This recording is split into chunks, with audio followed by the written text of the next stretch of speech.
साथियों नमस्कार। आप देख रहे हैं जनक्रांति न्यूज़ जीपी और आपके साथ हूं काशीराम मोर। आपको बता दें हमारी मौजूदगी इसमें जो है गोंडा डीआईजी और एसपी ऑफिस के बगल बीचों बीच में पड़ता है। ये वो मार्ग है जहां पे आपको बता दें कि ये जब कोई बड़ी घटना, कोई बड़ी अनहोनी जब हो जाती है किसी के साथ, तो ये रास्ता जाता है सीधा पीएम हाउस के लिए। पोस्टमार्टम कराने के लिए लोग इसी रास्ते से लोग गुजरते हैं। अब सवाल इस बात की है कि सूबे के मुख्यमंत्री योगी आदित्यनाथ ने पूरे देश में, पूरे प्रदेश में ये तो फरमान कर दिया कि गड्ढा मुक्त हो जाए। यह आश्वासन दिया कि पूरे प्रदेश में गड्ढा मुक्त हो जाएगा। कहीं पर जो है हर व्यक्ति की जो भी रास्ता है, वो मार्ग है, वो अच्छी तरह से उसको बनाया जाए। घटना को लेकर सवाल इस बात का है, जब 9 महीना पहले मंडलायुक्त कमिश्नर साहब ने इस घटना को लेकर के, इस रास्ते को लेकर उन्होंने आदेश किया था कि ये रास्ता जो है बन जाए, क्योंकि ये पीएम हाउस की तरफ ये रास्ता जाता है और ऐसे संकट घड़ी में लोग इस रास्ते से गुजरते हैं, नहीं कर सकते उस दर्द का। तो आज ये लगभग 9 महीना हो गया। 9 महीना के बाद में साहब ने फिर इस रास्ते का दौरा किया है। अब देखना है, स्क्रीन पर देख सकते हैं इसे कि किस हालात में जो है, किस बेहाली के रूप में ये मार्ग, ये रास्ता जो बना हुआ है। आपको बता दें कि ये रास्ता, इसी के रास्ते से जब लोग गुजरते हैं, ऐसी परिस्थितियों में लोग जिसके घर के कोई परिवार जब नहीं रह जाता है दुनिया में, उसका पीएम कराने के लिए जब इस रास्ते से गुजरते हैं और डेड बॉडी लेकर के जब लोग इस रास्ते से जब आते हैं, तो एक गाड़ी जो है यहीं पर फंस जाती है। और फंस जाने के बाद में एक ऐसी स्थिति गुजरती है, यहाँ पे व्यक्ति जो इस गाड़ी में अपना शव लेकर के जब जाता है, तो गाड़ियाँ यहाँ पे फंस जाती हैं और फिर उसके ऊपर ऐसी बिगड़ती तरह से वो सोचता है व्यक्ति कि दुनिया की सारी संकट जो है आज मेरे ही ऊपर है। ऐसी स्थिति जो है हालात बन गई। फिलहाल जो है आज मंडलायुक्त देवीपाटन मंडल के मंडलायुक्त कमिश्नर साहब ने फिर इस प्रकरण को लेकर के उन्होंने दौरा किया, इसका निरीक्षण किया है और इसी बेदहाली जो है, इस रास्ते का जो है उन्होंने फिर संज्ञान दोहराया है। अब देखना यह है कि अधिकारी इस पर कितना संज्ञान लेते हैं और कितना समय में अब ये बन पाएगा, जबकि 9 महीना बीत चुका है पहले भी आश्वासन देने के बाद में भी, लेकिन नहीं हो पाया। लेकिन कारण इसका क्या है कि सरकार की मंशा पे जो कर्मचारी, जो नीचे स्तर के जो कर्मचारी अधिकारी हैं, वो कहीं ना कहीं उत्तर प्रदेश योगी आदित्यनाथ की जो मंशा पर है, उनके मंशा पे जो है पानी फेरते हुए नजर आ रहे हैं।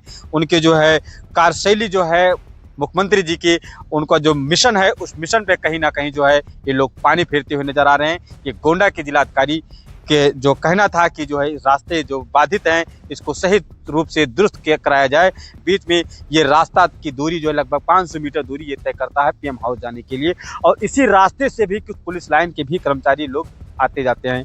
लेकिन ये रास्ता आप स्क्रीन पर आप देख सकते हैं कि लोग कैसे गुजरते होंगे, किस स्थिति में गुजरते होंगे।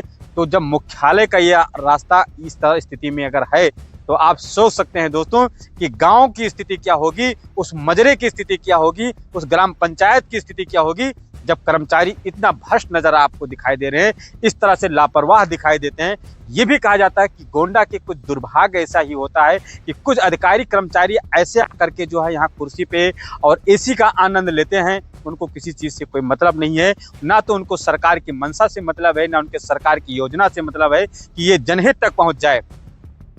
आप अपनी प्रतिक्रिया जो है कमेंट करके जरूर बताइएगा कि इसी स्थिति जो है, जिस तरह से देश प्रदेश जो है बेहाल पड़ा हुआ है, जिस तरह से जो है उत्तर प्रदेश योगी आदित्यनाथ की जो मंशा है, देश को विकास करने के लिए, प्रदेश को ऊंची रास्ते पे ले जाने के लिए, प्रदेश को विकास करने के गांव के मजरे को जो है जाल बीना है सड़क का सरकार ने। लेकिन कुछ लापरवाह, फिर मैं कहूँगा कि कुछ लापरवाह कर्मचारी और अधिकारी ऐसे हैं जो उनकी वजह से जो है जिला प्रशासन पे भी उंगली उठ रही है और जो है सरकार पर भी उंगली उठ रही है। ऐसा निशानियां खड़ा करते हैं उन लोगों के लिए ऊपर। अब देखना क्या प्रशासन इस पे कितना अलर्ट होता है, कितना संज्ञान लेता है इस सड़क को लेकर के। और इसी स्तर से जहां भी सड़कें इस तरह से पाई गई हैं, जहां बाधित है, जहां पे जनमानस को आने जाने में काफ़ी सामना करना पड़ता है, तमाम ऐसे गांव में भी सड़क आज भी बेदहाल पड़े हुए हैं कि उस गांव में भारत सरकार की, उत्तर प्रदेश सरकार की एम्बुलेंस 108 की जो सेवा लागू किया गया है कि गरीबों के लिए गाँव-गाँव तक पहुँचे, लेकिन वो कैसे पहुंच पाएगा जब 2-2 किलोमीटर दूर तक रास्ता नहीं है, 1-1 किलोमीटर दूर तक वहां कोई गाड़ी चौपहिया जा ही नहीं सकता है। ऐसी स्थिति भी आज भी बना हुआ है उत्तर प्रदेश योगी आदित्यनाथ की सरकार में। ये एक सवाल है और जनता भी ये सवाल पूछती है कि जब जाल सड़क का बीना गया है, गड्ढा मुक्त अभियान जो चलाया गया, तो ये कहाँ धरातल पर है या नहीं है। तो जितने भी दर्शक आप जनक्रांति न्यूज़ जीपी को आप देख रहे हैं, ये अपनी प्रतिक्रिया जरूर दीजिए कमेंट में कि अगर ऐसी स्थिति अगर है तो ये इसका दोषी कौन है, सरकार या यहाँ के संबंधित कर्मचारी अधिकारी हैं।